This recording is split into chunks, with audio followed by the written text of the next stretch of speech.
Logistikapataljoni kaitseväelased saavad kevadtormil testida aktsiaselts Milremi poolt välja töötatud distantsilt juhitavat roomikutel maismaasõidukit.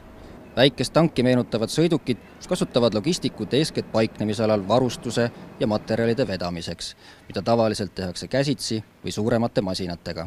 Mis roheline vigur see siin õue peal meil on? Tegu on Milremi poolt välja töötatud mehitamata roomiksõidukiga, et on siis hästi universaalne selline avatud platvorm.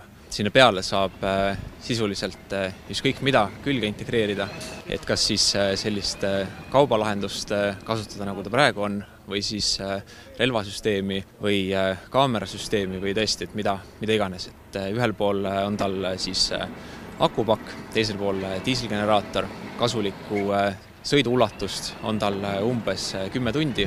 Tehniliste parameetrite poolt veel, et tippkiirus on umbes 25-30 kilomeetrit tunnis, sõltuvalt muidugi ka maastikust. Maastiku läbitavus on tal väga hea, et oleme ka testinud teda selliselt, et kuskil 45-kraadisest mäest läheb kenasti üles.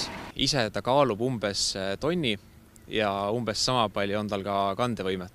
Põgusa tutvumise järel on uudne roomikmasin logistikapataljoni ajateenijatele jätnud väga hea mulje. Sain proovida, mulje on üldiselt hea, et sellised tuleviku masinaid lastakse ajateenijatel ka proovida, et kuidas see elu saaks kergemaks teha, mis temaga teha saab, kõik võimalused nagu. Mismoodi selline asi võib sõduri elu tulevikus lihtsamaks muuta või kergemaks? Näiteks varustuse ringid, vesi, küttepuud, vajadusel laske, moon, kõik mis ette võib tulla, et mis on vaja vedada. See, mida praegu veab inimene siis? Just nii, näiteks ka rännakutel seljakotid.